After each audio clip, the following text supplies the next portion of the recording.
चुड़ैल का आतंक। विपदापुर नामक एक गांव था। उस गांव में मीनू नाम की एक लड़की रहती थी। वह अपने माँ बाप की अकेली संतान थी और उसके माँ बाप उससे काफी प्रेम किया करते थे। उसकी उम्र 5 वर्ष थी। वह पढ़ाई लिखाई में काफी होनहार थी। गांव के सभी लोग उससे प्यार किया करते थे। उसी गांव के करीब एक वीरान जंगल था। उस जंगल में एक खूनी चुड़ैल रहती थी। वह हर गांव में कोई भी रूप बदलकर आया जाया करती थी। नहीं छोड़ूंगी किसी भी गांव वाले को। और मौका मिलने पर वह गांव के लोगों को रोज अपना शिकार बनाती। उसकी दहशत से पूरा गांव डरा हुआ था। पूरे गांव के लोग इस कदर डरे हुए थे कि वे एक दूसरे को ही चुड़ैल समझने लगते और हमेशा एक दूसरे पर शक किया करते थे। एक दिन वह चुड़ैल एक छोटी सी गुड़िया का रूप बदलकर गांव के एक रास्ते पर पड़ी हुई थी। उसी रास्ते से गुजरती एक छोटी सी बच्ची अपने साथ उस गुड़िया को ले जाती है। उसके माँ बाप उस गुड़िया को अपनी बच्ची के साथ देखते हैं और उससे पूछते हैं कि मीनू बेटी, तुम ये गुड़िया कहाँ से लेकर आई हो? माँ बाबा, मुझे ये रास्ते पर पड़ी मिली है। बेटे, ऐसे ही रास्ते पर पड़ी कोई चीज नहीं उठाते। माँ बाबा, मुझे तो ये गुड़िया बहुत पसंद आई और मैंने इसे उठा लिया। अब मीनू वह गुड़िया लेकर अपने कमरे में जाकर रख देती है। उसके बाद रात के 12 बजते हैं तो उस गुड़िया से हंसने की आवाज आने लगती है। मीनू उस गुड़िया को देखती है तो वह गुड़िया हवा में उड़ने लगती है और वह गुड़िया मीनू को लेकर गायब हो जाती है। इधर मीनू के माँ बाप अब मीनू को बुलाने के लिए जाते हैं तो यह देखकर डर जाते हैं कि मीनू तो अपने कमरे में ही नहीं थी। वे दोनों मीनू को इधर उधर खोजने लगते हैं और अंत में थक हार कर वे गांव के लोगों को इसके बारे में बताते हैं। फिर मीनू के माँ बाप आपस में कुछ खुसर फुसर करने लगते हैं और कुछ देर के बाद शांत हो जाते हैं। गांव के लोग अब कहने लगते हैं कि लगता है मीनू को वह खूनी चुड़ैल उठाकर ले गई है, जो गांव के लोगों को उठा ले जाकर खा जाती है। गांव वालों की बात सुनकर मीनू के माँ बाप काफी दुखी हो जाते हैं और वे हताश होकर जमीन पर गिर जाते हैं। उनको जमीन पर गिरा देख गांव वालों की भीड़ उमड़ने लगती है। चारों ओर लोगों के चेहरे पर भय और चिंता को देखा जा सकता था। अरे भाई, बेचारी के साथ बहुत बुरा हुआ। अकेली ही लड़की थी उनकी, भगवान उसकी मदद करे। सही कह रहे हो भाई, बहुत बुरा हुआ। मैं तो भगवान से प्रार्थना करता हूँ कि वह सही सलामत हो।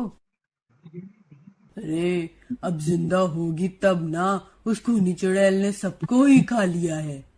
हाँ भाई, सही कह रहे हो। लगता है वो खूनी चुड़ैल हमको भी नहीं छोड़ेगी। अरे गांव के लोगों, मैं तो यह कहूंगी कि हम सभी को सिद्ध बाबा के पास जाना चाहिए। सिद्ध बाबा गांव के समीप एक कोने में रहते थे।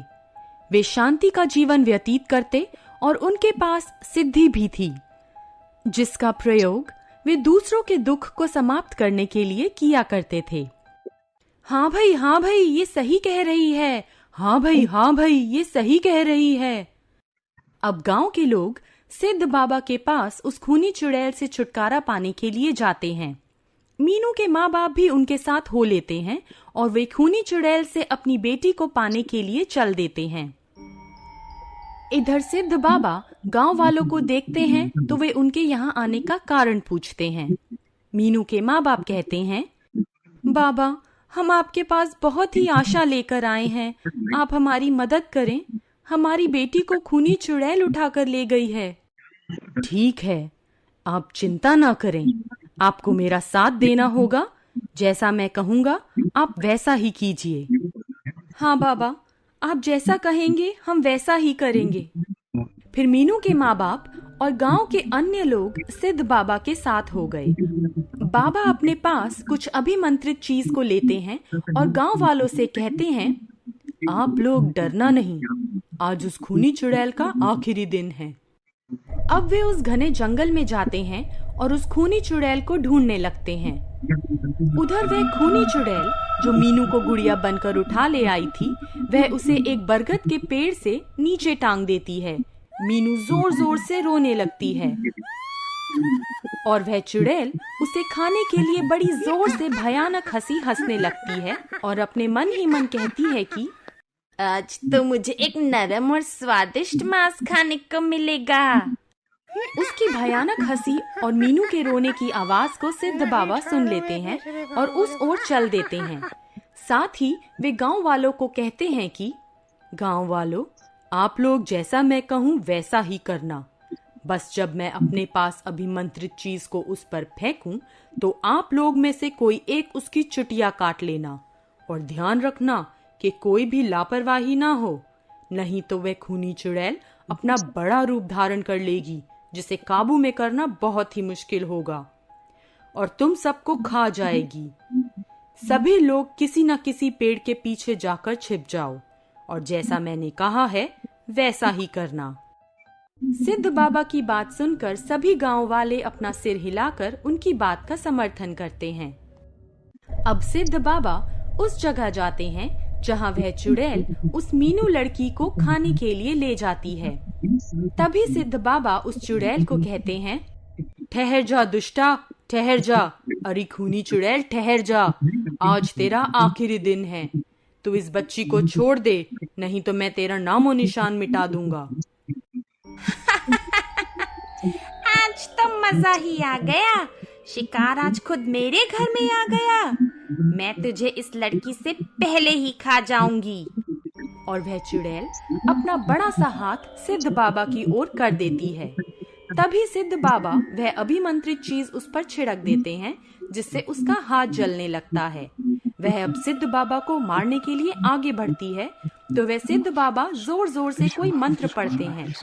उस मंत्र की ध्वनि उस खूनी चुड़ैल के कानों में जाती है, जिसको वह सहन नहीं कर पाती और कहती है, बंद कर, ये मंत्र बोलना बंद कर, मैं तुझे जिंदा छोड़ दूंगी।